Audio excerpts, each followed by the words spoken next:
Good morning, guys. Welcome to Storyteller's Corner for Thursday, the 20th of August. And thank you for joining me. Now we're going back to our charming little romantic story, Letters Across the Sea. And it's already chapter 33. And this is called Home at Rose Cottage. So let's read on and see how James and Maria are getting on, the newlyweds. The morning they left Palawan, the sea was as calm as glass. James and Maria stood for one last moment on the beach outside their little cottage.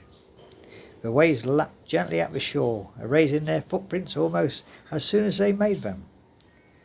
Maria slipped the heart-shaped shell she had found on her first walk into her pocket. "I'm taking a little piece of Palawan with us." James smiled and held up the smooth white shell she had given him. "I already am." Before climbing into the van for the airport, they turned towards the ocean together. "Thank you," Maria whispered. James glanced at her. "For what?" "For reminding us that beginnings can be beautiful." 2 days later, a familiar drizzle greeted them as they drove through the Yorkshire countryside in England.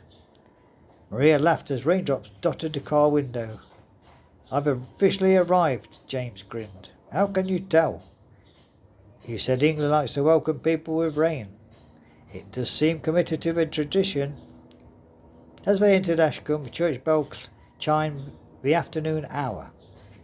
Smoke curled from cottage chimneys and flower baskets brightened the stone walls despite the grey sky. Maria smiled.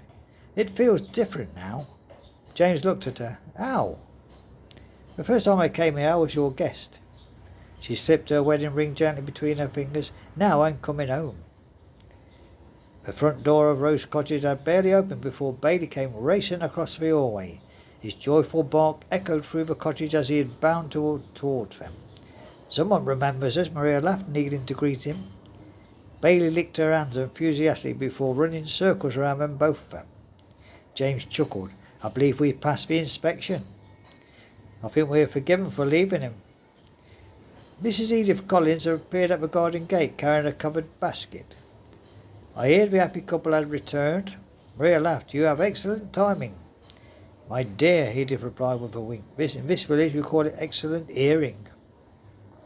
Inside the baskets was still warm scones, homemade strawberry jam, and an handwritten note, which said, "Welcome home, Mr. and Mrs. Whitmore." Maria looked up with misty eyes. "They already wrote our new name." Edith smiled. "Yes, because it's true." That evening Rose Cottage felt fuller than ever before. James carried the last suitcase upstairs while Maria wandered slowly through the house. She paused in the sitting room.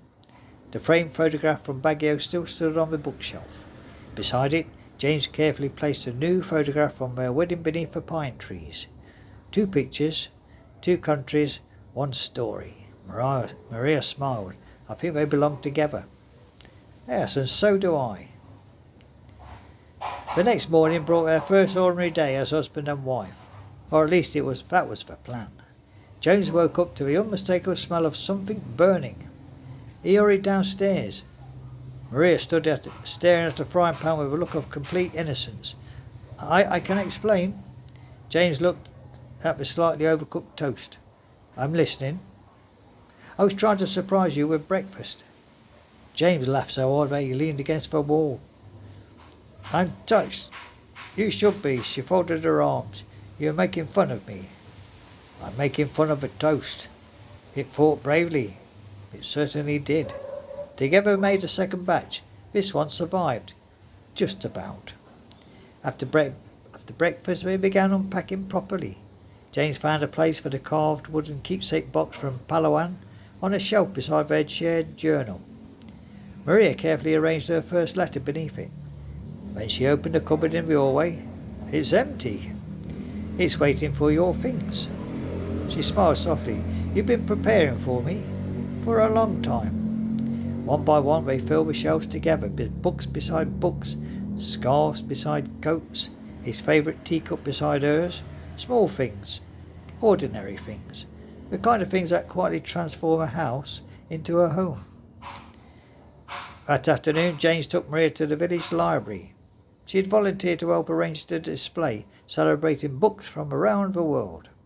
One little girl wandered over. "Are you Mr. James's wife?" Maria smiled. "I am." The girl looked thoughtful. "And did you really come all the way from the Philippines?" "I did."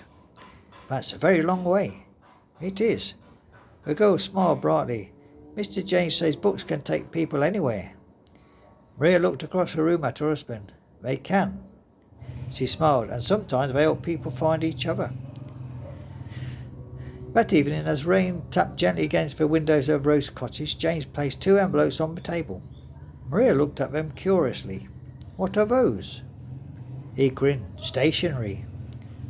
She laughed. "We're already starting?" "We promised." She nodded. "Yes, you're right." Their first married letter in England wouldn't travel across an ocean. It would travel only from one side of a breakfast table to the other. Yet somehow it felt as meaningful because they had learned something extraordinary. Love wasn't kept alive only by grand adventures. It lived in shared breakfasts, rainy afternoons, warm scones from neighbours, a faithful dog waiting at the door, and 2 people would never stop writing to each other. And as the village settled into the quiet rhythm of evening, Rose Cottage glowed warmly against the Yorkshire rain. The ocean no longer separated James and Maria, but the letters remained. Not because they had to bridge the distance, because they had become the language of their love. There we go. That's it, guys. So join me tomorrow for chapter 34, A New Place in Ashcombe. Ashcombe in Yorkshire in England. So join me for that, guys. But in the meantime, we're going to see our other charming couple in our coffee shop romance this evening. The corner table, our story, the corner table. And it is chapter 25. And it's simply called The Wedding Day. So we're invited to a wedding, guys, tonight. So let's get over there. We want to get some of that wedding cake and coffee. So join me for the corner table this evening, our coffee shop romance for chapter 25, The Wedding Day.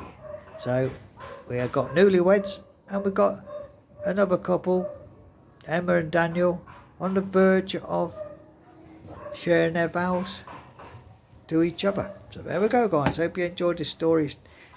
Hope you enjoyed the story this morning, guys. Join me again later this afternoon for another one. Until then, guys, have a very lovely day. And today we have lovely sunshine after 3 weeks of rain. So sometimes we take sunshine for granted, but we know that it is a blessing from God. Amen. So there we go, guys. Take care now, and thank you for joining me in Storyteller's Corner for Thursday, the 20th of August. There we go. Bye bye now.